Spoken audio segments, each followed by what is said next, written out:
Good afternoon. I'm Stacy Wabick. I'm the CAO for the MD of Greenview. With me, I have Regional Fire Chief for Greenview, Wayne Brown. He's also our Director of Emergency Management. Beside him, we have Detachment Commander for our area here in Valley View, Chris Power. We're going to give you another update because we gave an update yesterday and we were expecting some things to happen last night, and I'm sure everyone's curious who has been evacuated, how this is going.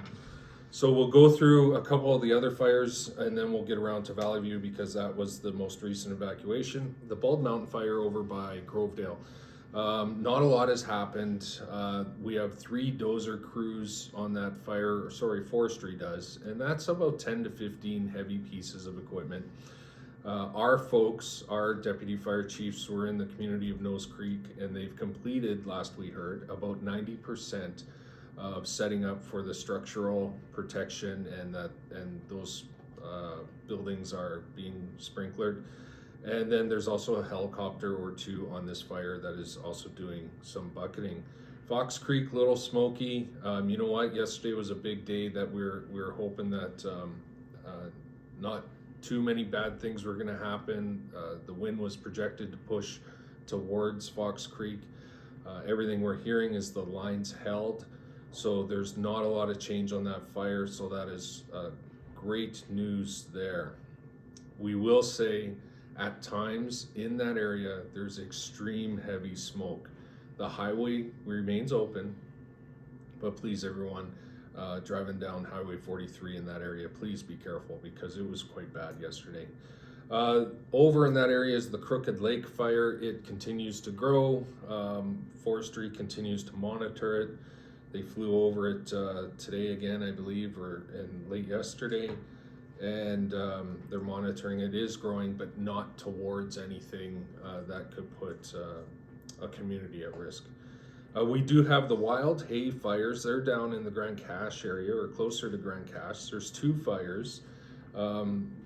Forestry was monitoring them all this time, and they have recently actioned them on the ground. They started dozer guards, and they have some folks working on those.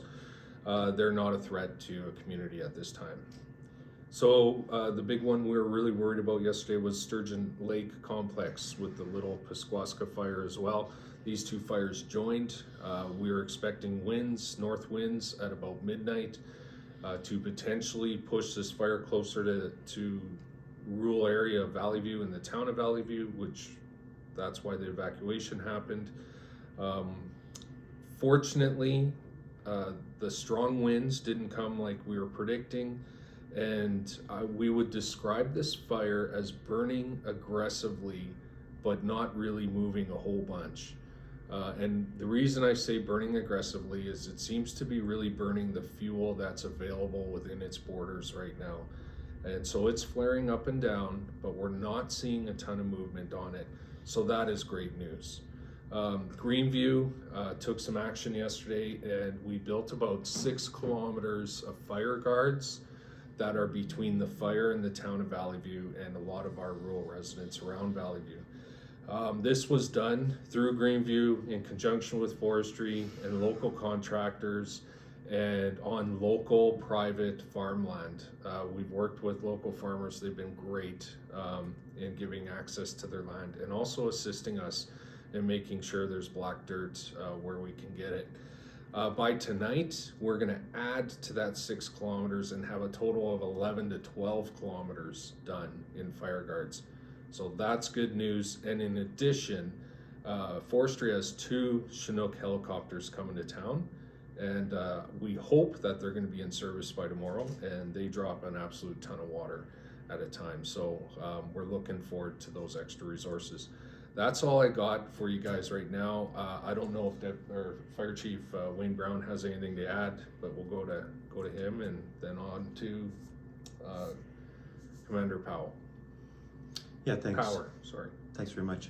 I think I really do want to remind people that we have a fire ban on. It's critically important. You can see what can happen if we do have a fire, so do adhere to that. Really limit yourself to the use of any kind of open flame, because like I said, we do know what can happen. Also, if you do see a fire, call it into 911. Don't call the local fire chief. You have his phone number. It's really important that you call into 911 and have that direction by fire dispatch, and then we get the appropriate units to that. So I think we all know that number, 911, so use it if you see a fire. It's better for us to get on it very, very early to prevent these type of fires that we've had recently.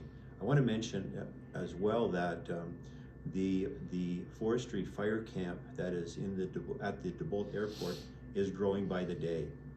I've just spoke to them. We have 127 firefighters there now, Canadian firefighters, American firefighters from Oregon, Idaho, and Washington, and the lead team is from Quebec. So it's just great to see. And now I'll turn it over to Detachment Commander Power. Sure, thanks. So when our last update took place, we were actively engaged at that time in the evacuation of the MD lands surrounding Valley View, as well as the town of Valley View. I'm very pleased with the way that rolled out. Feedback from our officers involved was very positive. A lot of people understood the seriousness of what was happening, and we're very thankful to the public for their cooperation, and it resulted in a very orderly and timely evacuation of the area. We continue to monitor the evacuation zones. We've got a number of resources from across the province and other provinces as well here to help. Our specialized crime reduction unit, which is a regional unit, has been deployed to the Valley View and surrounding areas recently to protect the community and focus on those individuals who may take advantage of a situation like this. So we've utilized some technology. We've had a unmanned aerial vehicle team here, so a drone team utilizing a police drone with a number of capabilities to conduct surveillance over the evacuated communities. And we've also deployed some bait property, which our crime reduction team is able to track, should it be stolen. So take comfort in the fact that the police are here while you're out of your community. We're keeping your community safe and doing all we can, and look forward to welcoming everyone back hopefully in the near future. Perfect. Just to follow up on a few things,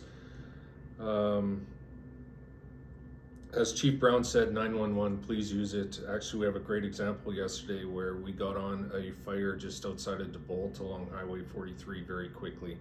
That was called in, and our firefighters were able to get on it without it taking off on us. Our phone lines do remain open, even though our offices are closed. We have forwarded those lines, but we've been trying to man them as long as we can. Tonight we're gonna close them down around 5 o'clock. We have some staffing resources that we have to consider as well, and we want to give a few people a bit of a break. But please keep phoning during our regular business hours, and we try to keep our lines open as long as we can. And speaking of lines, Detachment Commander Power and I had an opportunity to go out and look at the front line of the fire yesterday, and it's easy to sit here and give you guys an update, but the hard work is on those lines, and our firefighters from all over the place, volunteer and otherwise, are doing absolutely amazing. So thank you guys, be safe.